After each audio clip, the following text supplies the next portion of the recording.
Saturday afternoon, I sat in the back of the bar, enjoying the silence. This place had become a favorite of mine a few years ago when I was out walking alone. I discovered it shortly after I came here after leaving Paradise, the place I called home. At the time, I bought a local gas station and garage for cheaper than they were worth. It had been for sale for 2 years. The owner was desperate to sell it. I saw the potential in it and made a lowball offer as I thought it was the perfect place to start over. It helped me to leave behind what I was forced to leave behind. The first thing I did was build a large retail store at the front of the lot facing the gas stations to supply the town after the only grocery store closed for the evening at 7 o'clock and change the pumps to pay at the register. To do this, I had to move the tanks. Now the pumps were visible from the store, which left plenty of parking spaces for customers in the center of our large lot. 7 p.m. to midnight was the busiest time in the store. The gas bar shop was now open 24/7. The garage, which was at the back of the lot, was open from 8 to 5, 5 days a week. On Saturdays, I would come in and work on special projects. The bar was upset for a while when the retail part started selling basic liquor. As with most similar establishments in small towns, you couldn't get rich quick, but the bar provided a very good income and helped create needed jobs in the community. Each year, we managed to save better than many others. With no real jobs outside of farming, most of the young people left as soon as they could. After a little restructuring of the store's internal merchandising, thanks to a woman I had to hire, it turned into a very successful business. In a short time, it paid back the money I had put into it as an equity loan. We had to double the staff. It got so crowded. On Friday and Saturday nights, we sold a lot of junk food, as those leaving the bar were trying to sober up a bit before going home. On Sundays, we sold lots of cold beer at reasonable prices. I was just sipping a double shot of Jack Daniels with a glass of ice water and a cut lemon, having just finished replacing the steering column in an old-aged truck. It was a family heirloom, his pride and joy. It took me 8 months to find the part, and even after that I had to hand fabricate some fixtures for it. His family had been driving this truck since the 40s, and he had no intention of stopping. I thought if he wanted to, he would have been buried in it. 4 to 7 was the best time to be at the bar, since most of the regulars had already had dinner. In a couple hours, the place would be filled with a musical crowd when the band played. Farmers used to bring their farmers' daughters here for after-work entertainment. In the 6.5 years I worked here, I gained a solid reputation and made quite a few friends. Most of the locals had a habit of looking out for each other and would tell me when something unusual was going on. I only came to the bar once a week, always on Saturdays at the same time, to have my one drink before heading home. It was my free time, which I used to quietly gather my thoughts. I saw them walk in and wished I hadn't because they automatically ruined the end of a perfect day.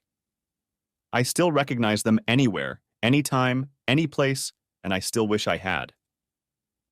The woman was my ex's twin sister, and the young man with her I called my son at one time. It brought back memories I wouldn't have wanted. It was a period when I realized that you can't see evil when you live with it. Since the last time I saw him, he has grown up. His appearance had changed a lot. He looked more like his biological father. This proved to me that eventually the truth would come out, no matter what. The question today was, why were they looking for me now? They walked right up to the bartender to chat with him for a bit. I saw her pull a picture out of her purse and show him. The bartender said a few words to them, and I saw them turn and walk back out the door. I was thankful for my long, unkempt hair, beard, and mustache because it helped me look completely different, especially since I had lost the extra weight I used to carry around. No one paid attention to the message I sent. All it said was, "Come home when I can." About a half hour later, the bartender came out from behind the bar. He walked over and sat down at the table. "What did they want, Tom?" I asked. "They want to give you a message. They say they heard a rumor that you live here, and they came to check it out." Tom replied, "They say that a man named Willa is dying of cancer and doesn't have long to live. They are looking for you because she wants to make peace. I asked to see your picture, stating that I don't recognize your name. Who are they, and what do they want? I pulled out my red Pall Mall 100, took out a cigarette, and ripped off the filter, putting the smooth end in my mouth, then lit it. This woman is my ex-wife's twin sister. The young man is my wife's illegitimate son, whom she passed off as mine for years. Based on your years of experience in summarizing this, what do you think? I asked. Were they telling the truth? This time I'm reading their body language, he replied. I'd say they're partly trying to be honest, but definitely hiding the truth about something big. I nodded my head. My ex-wife and her sister had always been masters of deception, making it look like what you see on your face while stabbing you in the back. He stood up and went back behind the bar. My thoughts went back to the events of almost 7 years ago. When I left then, I told them I wouldn't be back for another 7 years. They all laughed at me like I was just a fool. I guess to them I was. They learned a hard lesson that day, because that was the last time they saw or heard from me directly.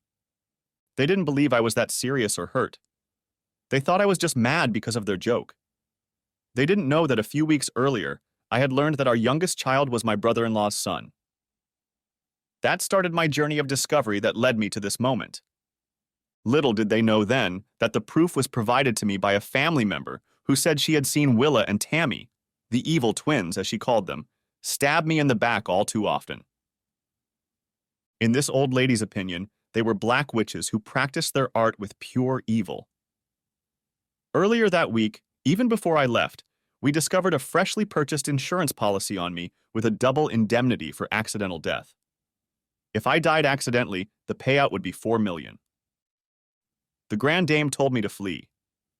When I left the house for my work truck, they had no idea it was already loaded with everything I wanted from my 16-year marriage. I pulled onto the county road, turned right, and never looked back. By the time I came to a stop behind the wheel, I was already 2 states away from home. I have to admit that it was partly my fault, because I knocked Willa up when she was 16. I was 18 and just out of high school.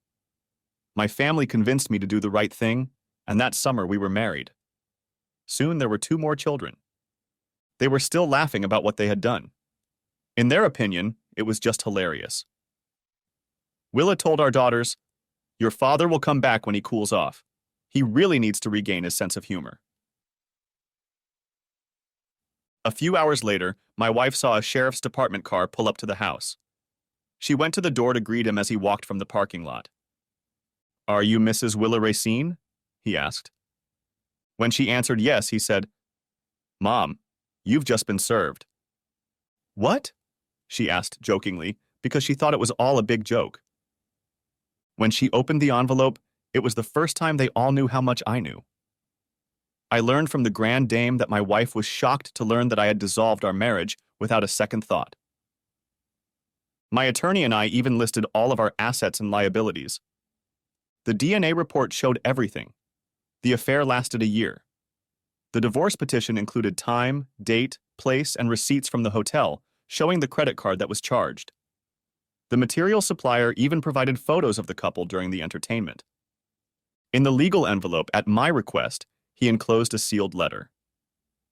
Upon opening it, Willa's sister learned that I was suing her husband for non-payment of child support, adultery, and public defamation. Then their laughter stopped. No one thought it was funny anymore. I was no longer the joke they thought I was. I was the one who had the last laugh. After all, their joke was that the only thing I was good for in their eyes was making money. Everything I did seemed to turn to gold and provide cash flow, so Willa and the kids were spoiled to bits and didn't need anything. Later in the afternoon, Willa found out that I had sold 3 of our businesses that I had built from scratch and paid off all the debt. Even the 2 apartment buildings we owned were gone. I sold them at a nice profit. I canceled all credit cards and removed my name from all bank accounts. I signed over my half of our house to her and took half of what we were worth in cash. All she had to do was agree to the divorce. In doing so, I reduced our cash flow from about $10,000 a month to 0. Unfortunately, Willa's sister had to learn firsthand what it cost them to use me to their advantage. My attorney took everything they had before the divorce because I had damaged them all. He froze their assets before they even got a subpoena. After the divorce, they were both broke. My attorney called her into his office when it was finalized and reimbursed her for a quarter of what they lost. Why would he do that? She asked. My lawyer replied that for him it had never been about the money. For him, it was, and still is, a matter of principle. If you don't know, it's something that you and your sister have proven you don't have. He believes that by giving you this money, he is giving you a chance to start over, and hopes that you will learn from your experience. Willa refused to agree to a divorce until she spoke to me in person. So we were both still in an uncertain position, legally separated, but not divorced. I had no need to talk to a person who had knowingly lied to me for years. She had to work for the first time in her life. It was a new experience for her to learn that money disappears quickly and doesn't come in. I had my attorney forward anything important to the mailbox I rented from the FedEx store, and once a week they forwarded everything to my work address. I did this intentionally because I knew that given our history together, their shit would never stop. These two sisters love to play on people's emotions and manipulate everyone involved in their lives. Knowing both of them, I knew they would plan their revenge. It wasn't a question of if, but when. In their family, there was no such thing as being able to leave. If they couldn't find me, it would really upset them. The longer this went on, the worse their payback would be. There was no way someone was going to get past them. Up until now, I thought I had succeeded. With Tammy's appearance, I realized that their game wasn't over yet. I finished my drink and headed toward the house through the back door in case they were watching the front. I crossed the empty lot behind the house and walked around the block on the back paths, heading for my pickup. I was just unlocking the door and preparing to climb inside when a man stepped forward and said, "You're a hard man to find, Mr. Arthur Seth Racine, no doubt about it." I turned and looked at him and said, "How do you know that?" "My name is Peter Edwards. Your oldest daughter, Connie, is my wife," he said. "It could be a blessing or a curse for you," I said, "if she acts like her mother. So why are you here and what do you want?" "I came looking for you," he said. "Some things need to be settled in the past." "That would be the case if your mother-in-law," I said, "would just sign a divorce agreement." "What divorce agreement?" asked Peter in surprise. I told him to get in his car and follow me. After a few minutes on the main street in town, I turned right and drove about a mile, then turned left onto a long driveway. I stopped at the farmhouse and led him into my home office. I pulled out a folder of divorce papers, turned on the printer, and told him to make copies of anything he would need. Peter didn't need to know that I didn't live here, but had built it for the grand dame who we hoped would finally say she was ready to move out of paradise. Peter was a pleasant-looking young man, about 25 years old. His hair was professionally styled. He had a self-confidence that came quite naturally. He seemed to me to be an educated man. I wondered if he was who he said he was, and if he was part of Willa and Tammy's team. He used my Wi-Fi password and downloaded everything into his laptop from my home computer. All the important records were stored here, and the master copy was in a safety deposit box. One of the things he was interested in was a copy of the Sheriff's Department report that Willa had to sign the day she was served with the summons. The only thing he was able to print out was a letter from Willa's attorney to mine. It was the letter from the lawyer to my lawyer that did the most damage to what he had been told. In it, everything was written in black and white. Willa and her attorney had agreed to a property division, but would not sign off on the divorce until I spoke to her in person. The letter from her attorney acknowledged that they had received all the money owed. While he was doing all this, I had the opportunity to observe his facial expressions. It was obvious that he had no idea what he was learning. My paperwork, as it was laid out, contradicted what he believed. "Do you think Connie knows?" he said. "That's a question you'll have to answer for yourself," I replied. "And here's one question for you. Is Willa really dying of cancer or not?" "Who the hell told you that?" asked Peter. "Tammy was in town with Seth today looking for me," I replied. "That's what they told a bartender they know." "She's fine. She's living in a common law marriage with the man who was her lawyer at the time, and she's carrying his second child now, Peter said. She's the one who asked me to find you to start the divorce. She claims it's necessary so she can remarry. He opened his cell phone and called his wife. I could hear her in the background. Then he put it on speakerphone so I could hear both sides of the conversation. Connie, did you know that your mother lied about the divorce not being finalized yet? Peter asked. Asked Peter. Asked Peter. What are you talking about? Connie replied. You know that our father left town because he was broke. Right after he left, we kids left too, so we weren't home when Mom found out. Mom told us later that it looked like our deadbeat dad had abandoned all of us. Mom and Aunt Tammy told us later that he cleaned out whatever was left before he left town. If it hadn't been for stepfather, we wouldn't have survived. I'm sending you the legal file. Have my sister look after our child, said Peter. Then contact me as soon as possible when you've read it. While they talked for a few more minutes, I got up, pulled out 2 bottles of Bud, and opened them. I put one in front of him. Why didn't you tell my daughter you found me? I asked. Connie and I have only been married about 2 years. She gave birth to our son 3 months ago. Rest assured, for now, I'm not going to tell anyone that I found you, Peter said. As far as everyone in the family knows, I'm working hard investigating a case. With those words, he opened his wallet and showed me his badge. It said he was a police officer for the Paradise Police Department. I opened my laptop and opened the hometown webpage. Clicking on the link took me to the police department webpage. This proved that he was telling me the truth. It was that accident that was reported a few months ago that gave me the lead to find you, Peter explained. Connie wrote a report on your disappearance, which was forwarded to the wanted list. The insurance company informed me of the ruling in your favor. So why didn't you tell Connie you found me? I asked again. In reviewing your detailed file, it became clear that there might be something else going on, Peter said. The first question I had to ask was what happened to the $250,000 in cash that Willa was supposed to receive in addition to the house deed. The second is why are they all lying about what really happened? Yeah, sounds like someone's been fed a bunch of lies, just like me, I said as his cell phone rang. It's my wife, I'll put it on speaker, Pete said. So please keep it down. Hi, honey, my daughter said. Where did you get all this from? Is it true? If so, we've all been lied to over the years. Seth has no idea of his true origins, and neither do I. My sister Karen will be shocked to see this. My mom chastised her severely for always sticking up for our father. Yes, so much so that they no longer speak. This story is different from the lies we've been told. Apparently, Mom and Auntie gave Dad no choice. The two of them have been playing with his life behind his back for years. What bothers me is the fact that the divorce is not finalized because my mother won't sign off on it.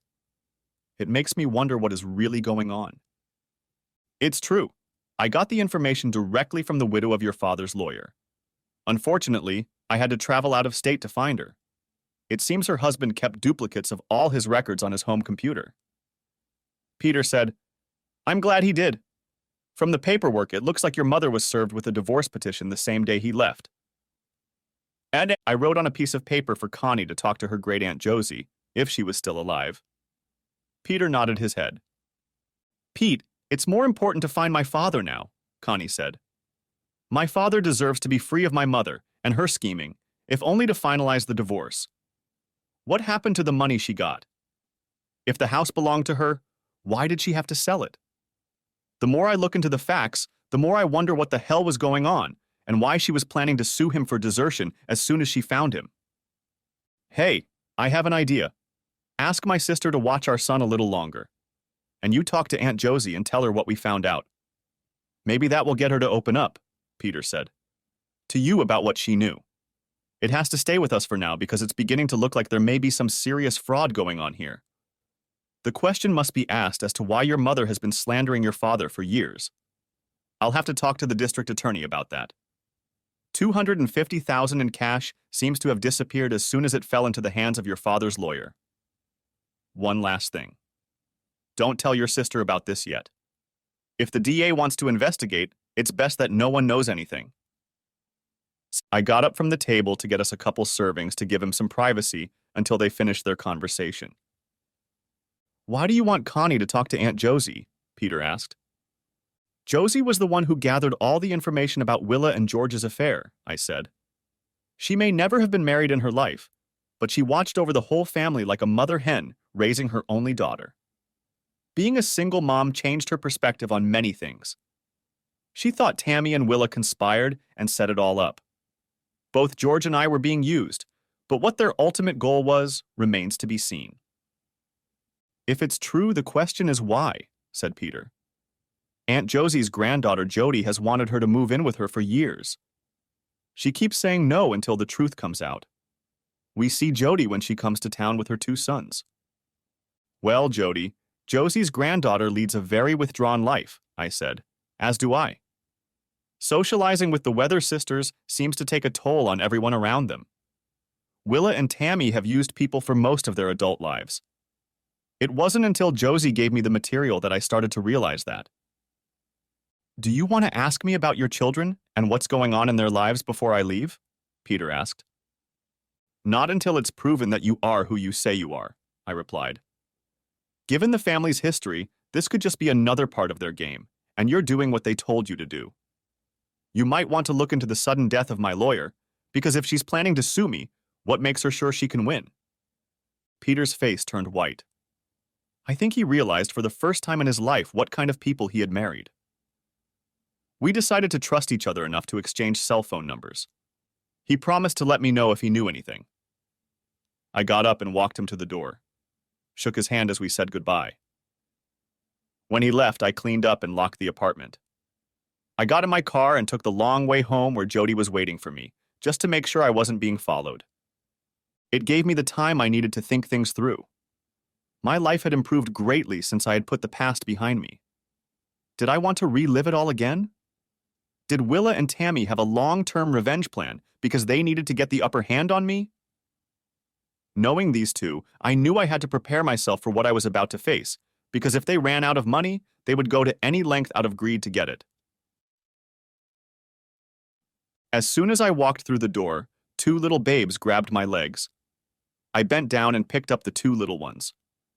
At their 3 and 4 years old, they were the apples of my eyes, just like their mother. I felt blessed to have all 3 of them in my life. My mutual wife Jody called out that dinner was almost ready, so go wash up. I happily agreed. Over dinner, I told her about what had happened since I closed the store. I couldn't have imagined how my life would turn out the day I left paradise for good. When I left town almost 7 years ago, I promised my grandmother Jody, the grand dame of Josie's, that I would keep in touch with her, and I did. I tried to call her every Sunday. It had been 1.25 years since the day she called me, needing my help. Her only granddaughter needed to get out of a failed marriage and find a safe place to start over. At the time, Jody was 10 years younger than me and had no children. I didn't know much about her since they lived on an army base and were out of state. But I owed Josie a debt of gratitude and was glad I could repay her for all she had done for me. It took me a week to find a 2-bedroom apartment for her and partially furnish it. For the most part, finding a place to live in a small town is nearly impossible. I found it thanks to a friend of a friend. The day I arrived to pick up Jody, she had quit her job, cleaned out her bank accounts, and packed her bags. Her husband was about to enlist in the army as soon as he got home from his last military service on base, which was a 2-week intensive training exercise. They were going through a drill that simulated real combat conditions, and so they were out of the house for the entire time. It was about 8 in the evening when I pulled up to her house in the U-truck I had just rented for a one-way trip. I arrived quietly, without giving anyone a heads up. Along with a few of her neighbors and friends, we moved everything she wanted into the back of the rented truck. I was in and out of her town in less than 4 hours. When asked where I was from, I refused to answer, saying it was better that no one knew for now. As we drove back, Jody and I began to get to know each other. It was deep into the night when she got a call from her grandmother. I smiled when she said, "Yes, Grandma, Art picked me up. You could have warned me that he is a wild bushman who might look half decent if he cleaned himself up. The next day, Josie contacted her granddaughter's attorney to have all her legal documents and communications mailed to my FedEx box. Jody warned us both that her soon-to-be ex-husband could cause quite a bit of trouble. I took a proactive stance to protect her. Over time, we both became convinced that my thinking about her situation was correct. Jody took over the management of my store. Over the course of a few weeks, she proved to me that the store really needed a good manager. It turned out to be the best decision I ever made, as she made it look easy. The changes she made with my approval made the job even more successful. For her, the needs of the customers came first. Her personality alone brought in many new clients. She worked with each of the employees, assigning responsibilities and establishing rules of behavior. She blessed us with becoming a staff problem-free operation. Josie had to get a restraining order against Jody's ex because of his constant verbal threats against her. He was dishonorably discharged for what he did because of Jody's departure, and he moved back to my old hometown because he thought that's where his ex-wife would be. Being the new girl in a small town makes you the center of attention, so to keep the horny single men at bay, Jody kept wearing her diamond ring. It gave her protection when she needed it most, and time to adjust to her new life. Within weeks, she was doing all the banking and getting the bookkeeping in order. Everyone accepted her because I brought her in. Jody was wonderful in every way, but I loved her personality and honesty. It didn't take her long to appreciate a person on their own merits. She had long, black hair hanging down, which she hid from her face. When asked who the lucky man was, she replied, "I'm sure you'll figure it out for yourself." That was all it took for the rumors to spread. Soon, because of the gossip, it became known that we had met on the internet. Behind our backs, she was being talked about as Art's future mail-order bride. On Saturdays, since I worked alone that day, she started bringing me a boxed lunch. I'm the kind of person who, when I'm busy doing something, forgets to take the time to eat. As a result, I lost a lot of weight. At this time, we started building our relationship. After a few weeks, everyone thought we were a couple. If one of us was invited somewhere, it was automatically assumed that the other would come too. Neither of us were looking for a new relationship, but we kind of grew into it. Josie kept us updated on what was going on at home. We became curious when we learned that Jody's ex was on friendly terms with Tammy. The day she got her divorce was the day our relationship went to the next level. We spent the night at the only drinking establishment in town with a group of friends. It was while doing a slow dance under the dimmed lights that we shared our first kiss. 6 months later, we moved in together. While the kids were in the bath getting ready for bed, I stuck a small wastebasket in the sink and shaved off my beard and mustache until there was nothing left but stubble. My children froze, watching me. I took the bowl and brush she'd bought me for Christmas and soaped my face, then did the same to them, much to their delight. Jody walked in, seeing why the kids were giggling, just as I started shaving. Her blue eyes gleamed with surprise. The faces of our 2 boys were soaped up. All 3 of them watched me as I finished what I had started. "It looks like Daddy would look like you with a clean face," Jody said teasingly. "Do you think I should cut his hair too?" Both toddlers answered yes. I just laughed and said, "That's something I can have the barber do on Monday." "No, I'll do most of it myself," Jody said, "before you have a chance to change your mind." So after drying them off and getting them dressed for bed, they sat at the kitchen table and watched their mom cut my hair. By the time she was done, I looked like a human being again. There was more hair lying on the floor than was left on the top of my head. I barely recognized myself when I looked in the mirror. I told Jody that she had done a great job.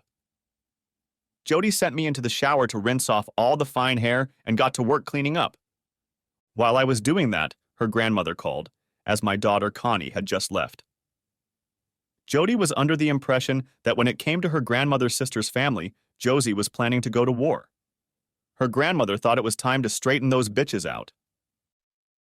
Connie left her great-aunt's house knowing that each of my 3 children were to receive an annuity of $600 a month each in lieu of child support, purchased by me through Mutual Life.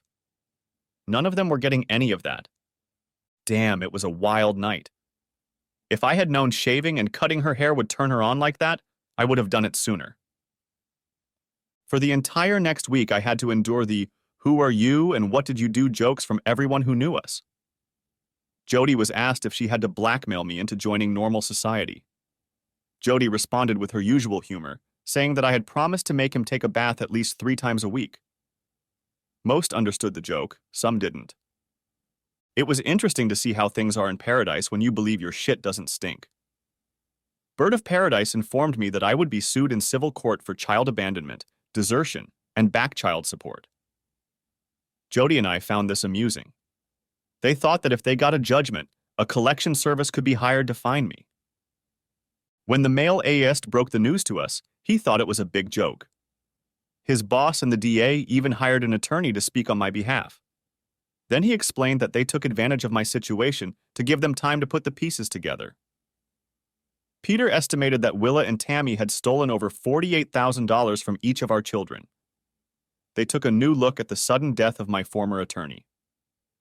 Jody's ex-husband was now of interest to them.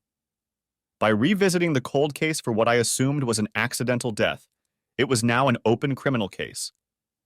If what they learned was true, Willa and Tammy were facing 7 to 10 years in prison. Willa's former attorney, now her common-law husband, could be disbarred because he was the one who had filed the lawsuit. A scam had to be pulled in order for charges to be filed.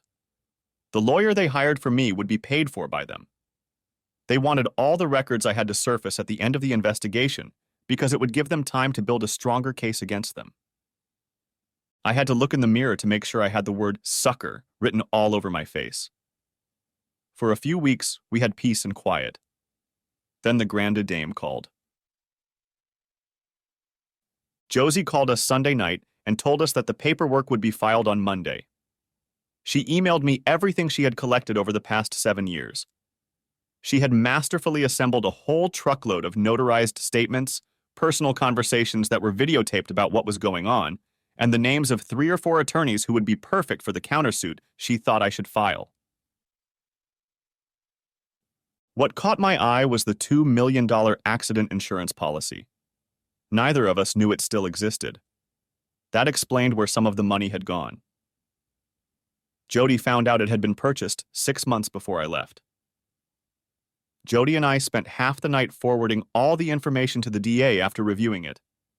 Jody and I were certain that this was all being done to lure me back so that I could be set up to be taken out later. The next morning, Jody called all the attorneys Josie had recommended and picked one. Everything we had, we emailed them along with a huge retainer.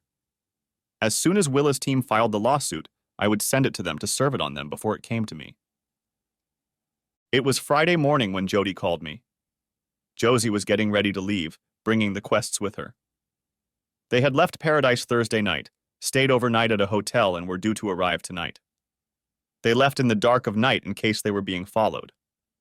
That told me that things were starting to pick up on that end. Jody and I decided it was best to close up store on Saturday and have a real long weekend because of the family. Peter was riding with Connie and their son. All Connie knew was that they were going to visit Jody. It was almost 7 p.m. when we saw a Ford Explorer and Escape pull up in the driveway.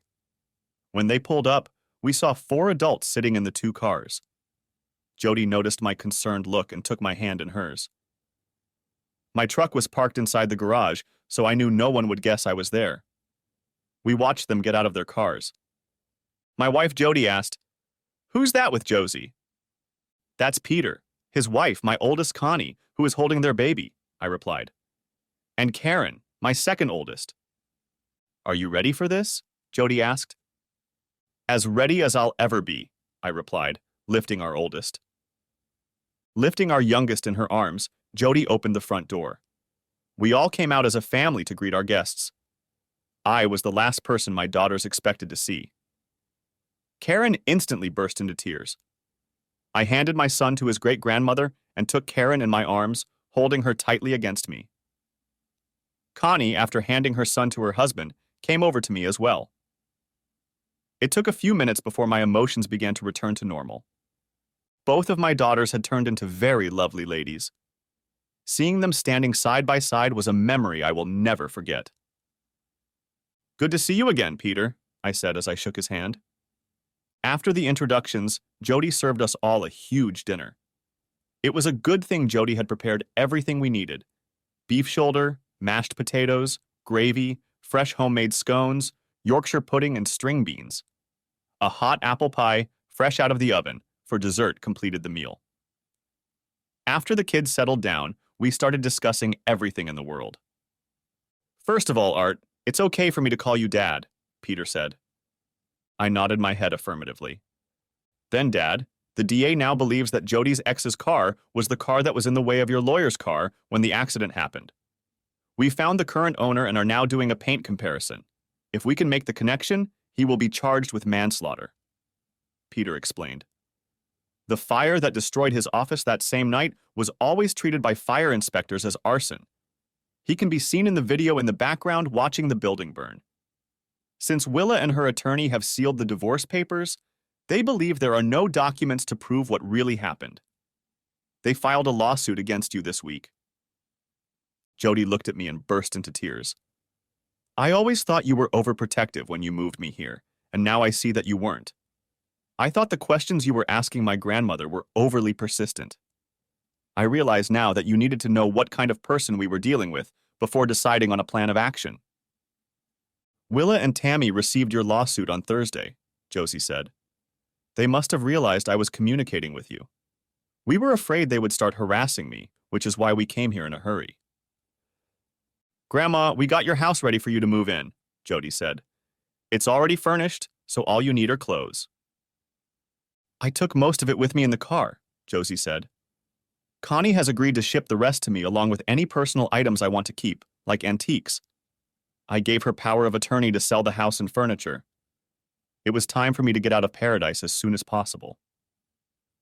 "I'll drive back with Peter and Connie and rent a truck to haul it all out," I said.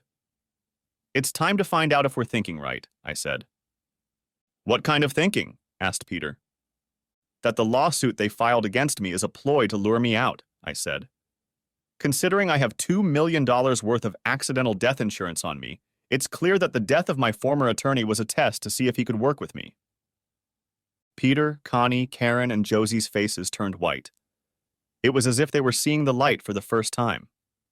None of them had seen the game plan, nor could they understand why. It wasn't until they heard my thoughts that they pieced it all together. "My God, they were planning your death, Dad," Connie said, "even before you left town. You knew about it. That's why you left the way you did." I replied with a broad smile. "I had a good idea at the time, but even my lawyer didn't believe it. He seemed to have experienced firsthand that I was right." Peter excused himself to make some important phone calls. This gave my daughters, my wife, and I time to get to know a little about each other's lives. Jody dug up pictures of what I looked like when she first met me. Both of them had to admit that even they wouldn't have recognized me. When Peter came back into the room, everyone fell silent. "Willa will be taken into custody the day after the holiday, near the end of the day. We can hold her in custody for 48 hours before charging her. She will be charged with 3 counts of theft for stealing an annuity from her children," Peter explained. "We'll slow down the process, so it'll take her a few days to get a bond hearing." "Dad, if you can fly in on Wednesday and rent a U-Haul to go into town, stop at a few of your old places to get noticed. If anyone asks what you're doing, tell them you're here to pack Josie's things," Peter explained. "That way, Willa will have to be communicated with through the city jail. The district attorney, when I told him your thoughts on this whole situation, said you got it right. Until you gave us your thoughts, we couldn't put it all together. When you get to Josie's house, we'll have police protection for you until everything is cleared up." "Peter, are you telling me that the father of my children is the bait you need to lure my cousins out?" Jody said. "What assurances are you willing to give me that you won't call me and tell me that I became a widow before I was legally married?" I looked at Jody, and she saw the look on my face and replied, "Dem, you'll do it without a second thought, no matter what I think." That's what I could say about my Jody. She knew me better than I knew myself. "Jody, Art has always been like that. That's why I called him in, to save you from the unknown when you finally decided you'd had enough of the crap your exes were carrying, Josie said. Art would never ask anyone to do anything he wouldn't do himself. He wants us all rid of witches for good. If that's what it takes, it's worth it to him. Graham, my only fear is that Art will return to the Devil's Lair to face the unknown, Jody replied. Smiling, Josie replied, if Art were a boxer, he'd be a world title holder. There's no one in the world who thinks faster when he's on his feet. That's his advantage over the witches. Anything he does will knock them out. Jody, you have to remember that Willa and Tammy have no idea that Art knows anything. Ladies, relax. I'll be in Peter's hands, I said. If anything happens to me, remember that he will have to answer to Connie, who is my daughter. Peter knew better than to say anything, so he just shook his head. He knew how dangerous my return to paradise could be. Later, we had a chance to talk as the four women were deep in discussion amongst themselves about what was going on. The DA thinks Jody's ex will make his move right after he finds out you're in town. He'll know it was you who came and pulled Jody out of the horrible marriage she was in. He will be furious, Peter said. That information will come from Willa, who will be told this by a planted informant who will be locked up in the city jail early Thursday morning. The question is, if he's captured in the act, will he give it all up to save his own skin? I asked. We looked into his military background, Peter said. Whenever he's been caught, he's admitted to it and taken responsibility. He's a follower, not a leader, so I expect him to give up easily. The only reason he maintains a relationship with Willa and Tammy is because he's easily manipulated. The sign read, Welcome to Paradise, City of Refuge, population 34,823. All it gave me was confirmation that the City Council had declared that the laws of the United States of America did not apply here.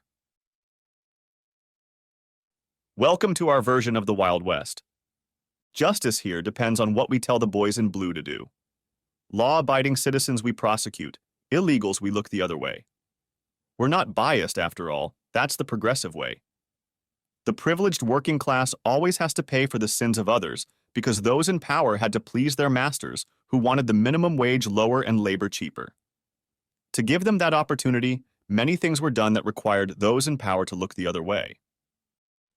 Not much had changed here in almost 7 years, except for the freshly paved Main Street. Everything looked the same. I decided that if I wanted to get noticed, my first stop should be my old favorite establishment if it still existed.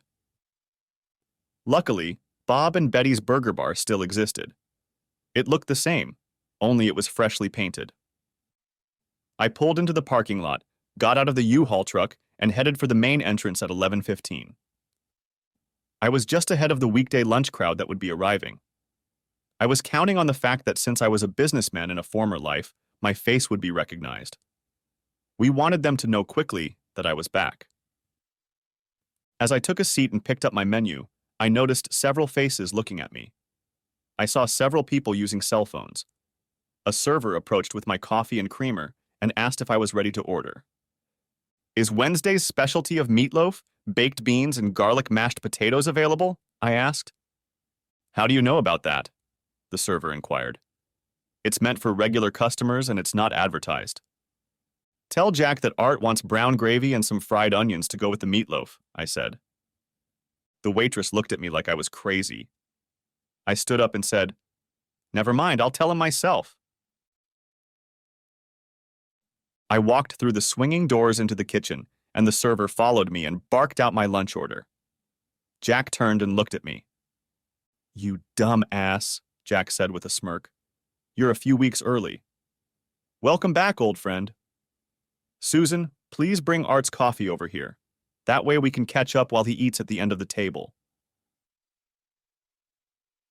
Jack was the son of the original owner and never changed the name. We'd been friends for most of our lives.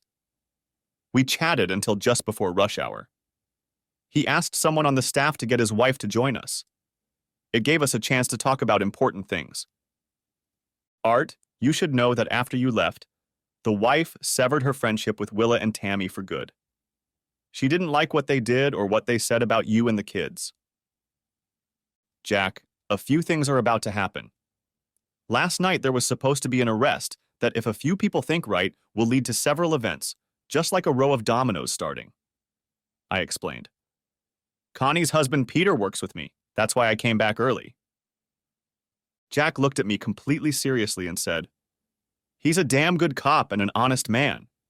He put 2 of our former city council members in jail last year for corruption. You'll have to tell me what's going on later. There are too many big ears here." We saw Sasha pull into the parking lot. I thought to myself that she looked good. I sat down and waited for her to come in. I knew that when she came in, she would see me from the back and wouldn't think anything was wrong. "Jack, what happened? Susan said it was important," said Sasha when she saw me.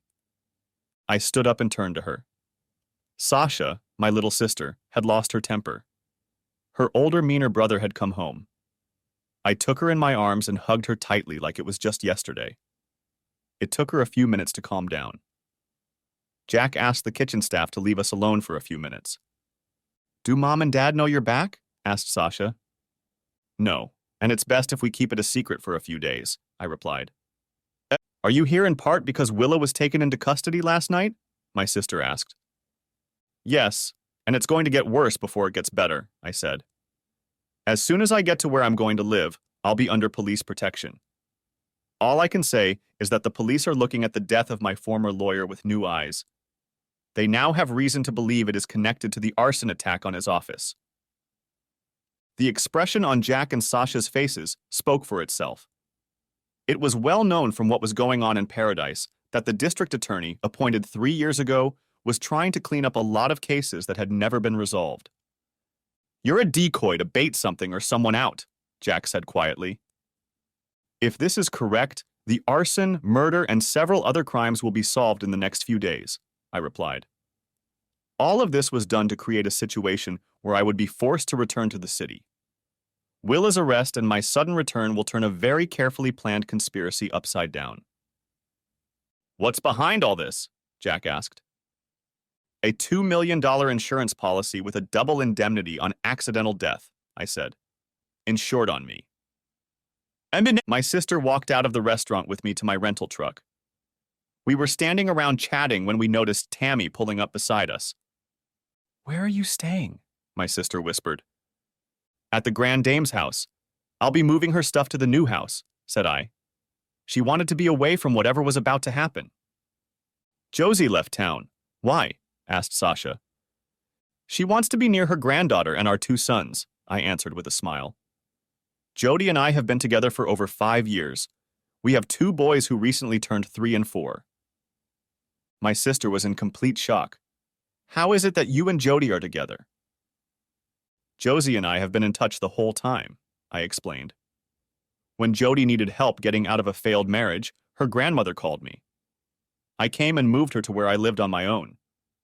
We believe it was her ex that caused my lawyer's death and the burning of his office." "Do Tammy and Willa know that you are aware of what is going on?" asked Sasha. "No, but they'll start to find out what's going on when they start making their moves," I replied as Tammy started walking toward us. "Art, I need you to drop part of your lawsuit against us," Tammy said. "The district attorney will file charges against Willa within 48 hours. Unfortunately, my attorney says we can't do that because Willa has filed a new divorce petition seeking desertion, abandonment of the child, and back child support," I said. "Until the court rules on her claims, things have to stay as they are." "You can't say that. How are we going to be able to bail her out with no assets?" Tammy said. "You have a court order to freeze everything."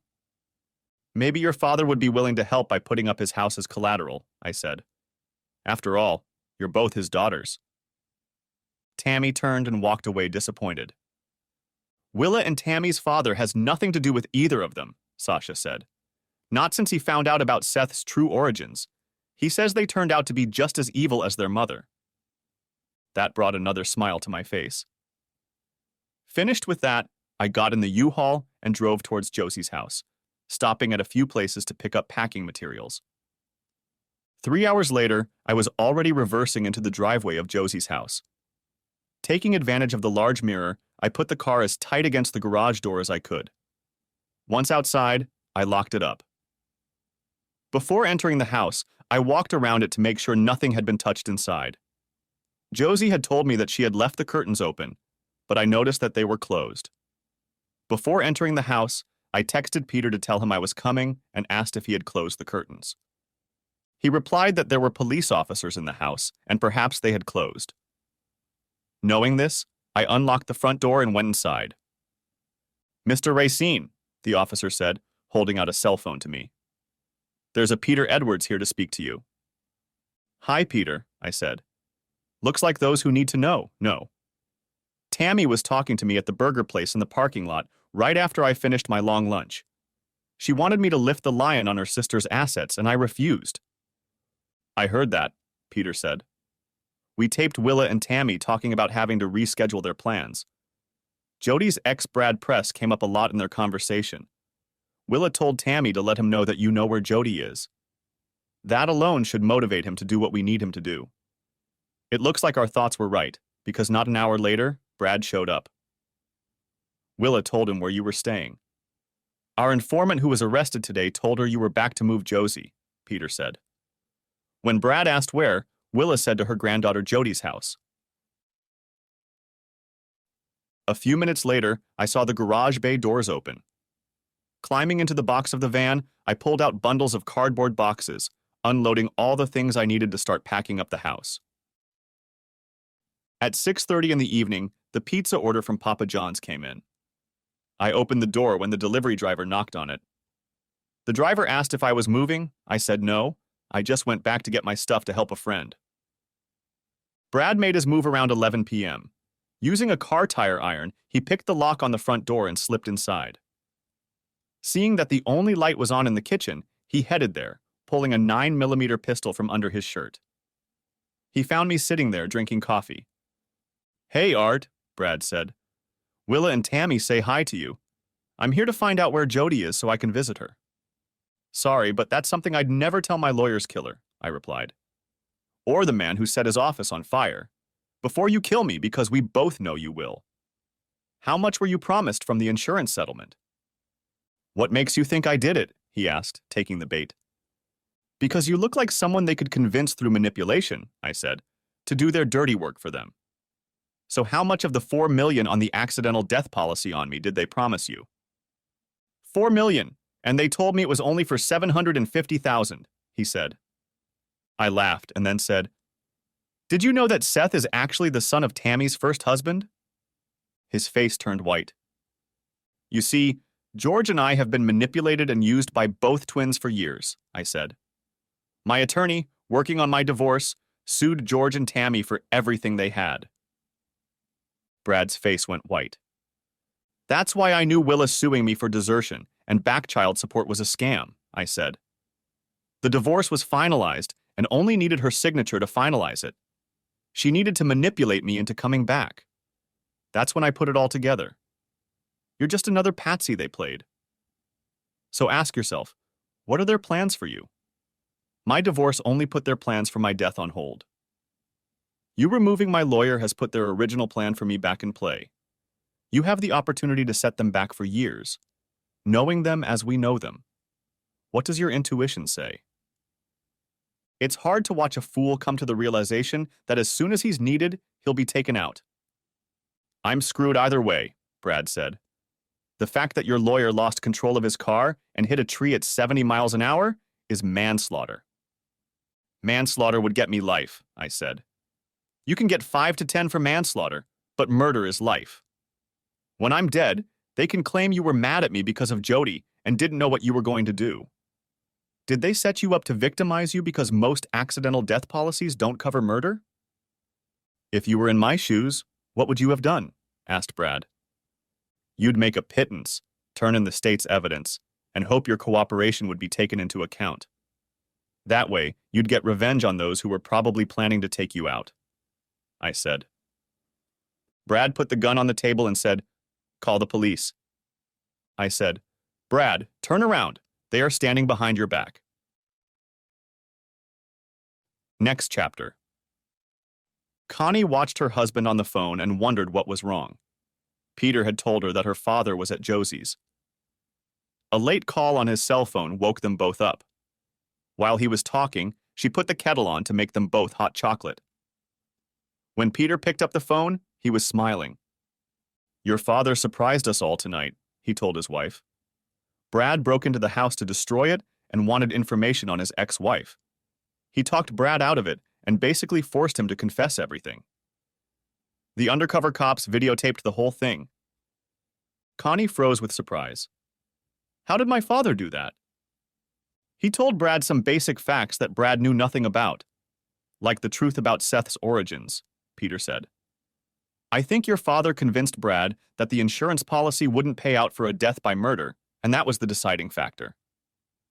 Even I don't know if that's true or not, but it created the doubt necessary for Brad to accept the consequences of a lesser offense instead of life in prison without parole. Aunt Josie used to say my dad was a quick thinker, but this is something I didn't expect." "What does this mean for my mom and sister?" asked Connie. "If Brad agrees to testify against them in court, they'll both be charged with arson, manslaughter, and at the very least, attempted murder of your father," said Peter. Connie picked up her cell phone and dialed Jody's number to let her know. The two of them made a plan. Josie would watch the kids for a couple of days because Jody was going to the airport to catch a plane. Connie would meet her at the airport when she received a text message about her arrival time. Finished talking, she called her sister and explained everything. Peter had gotten dressed by this time and was going to drive to the station to get a signed statement from Brad before the end of the night. I didn't wake up until 8 in the morning. The first thing I did was call Jack. I needed the front door fixed. He said he had someone he knew, and within half an hour he was there. The front door was replaced, a new trim, and a new lock installed. The gentleman was just finishing the job when my daughter Connie drove into the house with Jody. Jody jumped out of the car and ran to me. Tears were streaming down her face. In that moment, I realized how much she had been through in the past few days. "Brad was taken into custody last night," I said. "He surrendered to the police officers who were protecting me. I was never in any real danger." "If that was the case, why didn't you call me?" Jody said. "Why did I have to hear about it from Connie?" "It was almost 2 in the morning last night when the police cleared out," I answered honestly. "I figured I'd call you today." I put my arm around my wife and pulled her tightly against me, then said, "I promise I will never put myself in that kind of danger again." As soon as the repairman finished his work, we locked the car, putting her luggage away, and went to my brother's restaurant to eat. There we were met by Karen, Sasha, and my parents. Jack's staff had to move 2 tables so we could all be seated together. Jody was properly greeted by everyone. Our breakfast, when it arrived, was top-notch. Jack was so excited about what had happened that we ate it all. My parents were very happy to learn that Jody and I had 2 sons, named Carson and Hunter after both of my grandfathers. I think my parents went through all the pictures of our children and ourselves that Jody had saved on her cell phone. My daughters opened up and told them about how they took Josie out and discovered me. We were still there when Peter joined us. I noticed he looked tired. "Willa and Tammy are in custody right now," Peter said. "Brad has made a clean confession to everything, including his original intent to kill his father. He will be charged with arson and manslaughter when he testifies in the witch trials. Tammy and Willa are charged with 3 counts of grand larceny, 2 counts of conspiracy to commit murder and fraud. The district attorney is now meeting with the divorce judge who handled your father's case to see if he can expedite the finalization of your divorce." "Peter, are you saying that Art and I can finally get married?" asked Jody, trying to comprehend what she had heard. "The DA took the papers with him when he went to see the judge," Peter explained, "along with Dad's original divorce papers. He's hoping that the judge, having been fully informed of everything, will waive the requirement for Willa's signature, the waiting period, and issue the divorce certificate." "Jody," I said, "I think I'd better buy you a proper engagement ring today and finally propose." Everyone murmured at my remark. Tears came to Jody's eyes. She had always believed we would do it, but this was something she hadn't expected. Before we left, Mom and Dad made us promise to come over for dinner. Jody and I busied ourselves packing again until about 5:30, and then we headed over to my parents' house for dinner. Mom and Dad had a lot of questions. Jody told how I had saved her from a failed marriage thanks to her grandmother. Then she told how she got her first job and where it led to. We were still enjoying their company when Peter and Connie showed up with my divorce certificate. It was good to know that I was now free. When Jody was given a chance to talk, she kept bragging about our children and our life together. It was my mom who said we should have a wedding before you both got back. That's when my father got Peter's and I's attention. Grabbing a glass of fresh beer each, we followed the leader. We ended up moving into my dad's den because we couldn't get a word in edgewise. When word got out that Tammy had been arrested, people started calling in with more information. Half of the DA's staff had to help us. Turns out what we knew was only scratching the surface of what the couple was up to. Now it looks like the mayor will go down with them. And what's going to happen to Willa's common-law husband? I asked out of curiosity. And how deeply involved was he in all of this? He'll probably be disbarred, but he'll be involved in raising their children. Nothing we've found so far links him to the witches, said Peter. Has anyone notified Aunt Josie? Connie looked into the room.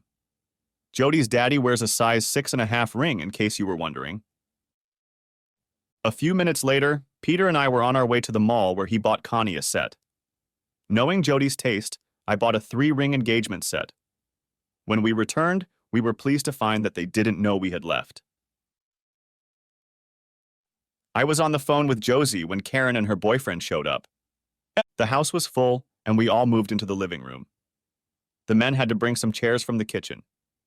Dad told Jody to sit in his chair. This let my mom know that something was up. So she watched the scene with her eagle eyes. And there was silence in the room as I walked over and knelt down to ask my common-law spouse to legally become my wife. I caught her off guard.